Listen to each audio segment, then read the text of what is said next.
حضرت رضی اللہ عنہ ایک صحابی تھے، ان کے اعتبار سے بالکل معلوم کروں کہ شکل صورت کے اعتبار سے بدصورت، یہاں تک کہ ایک مثال بن گئی تھی پورے علاقے کے اندر کہ جب بھی کسی کی بدصورتی کی یا کسی کے بدنما ہونے کی اگر مثال دی جاتی تو حضرت رضی اللہ عنہ کا نام آیا۔ ایک روز بڑے غمگین، فکر مند اور افسردہ حال، غمزدہ حال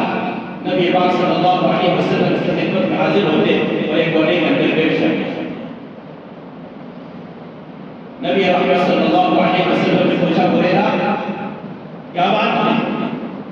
آج اتنے غمزدہ، اتنا پریشان، غمزدہ، افسردہ کیوں حال؟ اتنے نظر آ رہے ہیں؟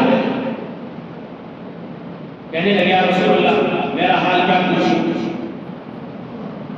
میرا حال کیا پوچھوں،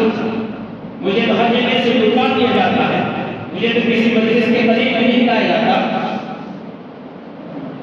کیا میرا بھی کہیں نکاح ہوگا؟ یہ کہہ کر حضرت رضی اللہ عنہ آنکھیں بھرائی اور رونے لگے۔ نبی رحمت صلی اللہ علیہ وسلم نے فرمایا، اے بریدہ تمہارا بھی نکاح ہوگا، اور جاؤ پورے علاقے کے اندر چھان مارو، پورے علاقے میں چھان مارو، اور جو سب سے خوبصورت اور حسن جمال والی لڑکے ہو اس کا انتخاب کرو۔ یا رسول اللہ میرے ساتھ اسی بات یا میرے ساتھ یہ ہے کوئی واقعہ اور حادثہ تو نہیں،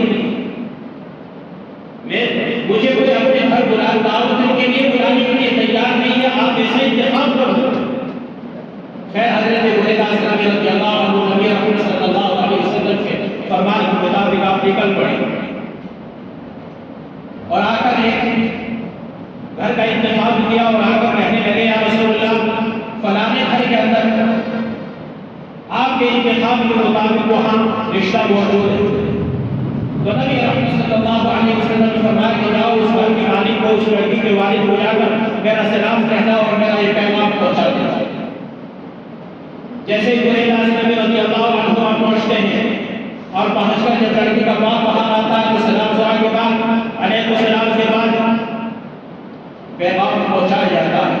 فوراً لڑکی کا باپ ہوا ملا اور برانگیزہ ہو جاتا ہے، غصے کے اندر بھر جاتا ہے، یہاں تک کہ حضرت نبی رضی اللہ عنہ کو سست ہو نہ جانے کیسے کیسے الفاظ سے اس کو رکا دیا جاتا ہے، وہاں سے نکال دیا جاتا ہے۔ اندر ہونے کے ساتھ ساتھ جن کا انتخاب کیا گیا تھا،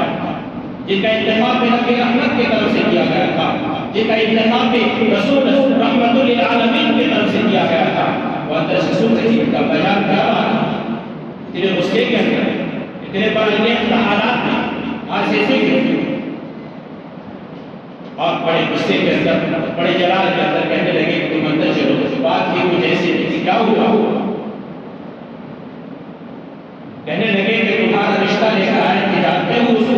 وہ کون ہے؟ کہ بولے داسم کی تھا خوب اچھی طرح جانتے ہیں کہ پورے علاقے کے اندر مشہور ہے، اس کے ضرور پسند ہے، بدصورتی کے لیے اور ایک بدنما کے لیے ان کا ایک مثال دی جاتی ہے۔ کہا وہی تمہارے رشتہ لے کر آئے۔ لڑکی نے کہا بجان آپ نے کیا کیا، کیا کرنا تھا؟ لے کر نکال دیا۔ لڑکی نے کہا کہ بجان آپ نے کیا کیا، یا آپ نے کیا کیا؟ مانا کہ وہ حسن و جمال کے اندر مان ہے، مانا کہ وہ حسن و جمال کے اندر مان ہے، وہ اپنے رنگ کے اعتبار سے وہ حسن و جمال کے اندر مان ہے، لیکن بھیجنے والا تو شد بھی اچھا ہے، اس کی طرف سے دیکھا ہوتا، بھیجنے والے کے فرمان کو دیکھا ہوتا، تو اس طریقے سے وہ صالحہ، وہ نیک اور پارسا اپنی تمام چوچوں کو، اپنی تمام حسن و جمال کو، اپنی خوبصورتی کو ایک فرمان کے اوپر قربان بنا دیتی ہے، اس کے لیے اس کی طرف اپنی تمام چیزیں نشان کر دیتی ہے، جس کے مثال دی جاتی ہے بدصورتی کے ساتھ۔ لیکن جیسے رحمت للعالمین کا فرمان منصوبہ ہے، اس کے لیے اپنی تمام چیزیں قربان بنا دیتی ہے۔ تو میرے پیاروں، یہ ماہ ربیع الاول کچھ تذکروں کا نام نہیں ہے، یہ آپ کے حسن و جمال کے تذکروں کا نام نہیں ہے، آپ کی ولادت کے تذکروں کا نام نہیں ہے، آپ کی زندگی کے تذکروں کا نام نہیں ہے، بلکہ آپ کی زندگی، آپ کی سیرت، آپ کے اخلاق، آپ کے حسن و جمال کو اپنے اندر بسانے کا نام ہے، اپنے اندر پیوست کرنے کا نام ہے، اپنے آپ کو سنتوں کو لانے کا نام ہے، اپنے اخلاق کو بنانے کا نام ہے، اپنے آپ کو سیرت طیبہ و سنت مبارکہ کو بنانے کا نام ہے۔ اس وجہ سے میں چاہوں گا آج کی اس ماہ مبارک کے حوالے سے اور اس ماہ مبارک کو سامنے رکھ کر اور آپ صلی اللہ علیہ وسلم کی بعثت اور آپ کی ولادت کو سامنے رکھ کر اپنے آپ کے حالات کو بدلنے کی ضرورت ہے، اپنے تمام زندگی کے حالات کو بدلنے کی ضرورت ہے۔ اللہ رب العالمین ہم تمام کو جناب رسول اللہ صلی اللہ علیہ وسلم سے سچی محبت کے ساتھ آپ کی سنت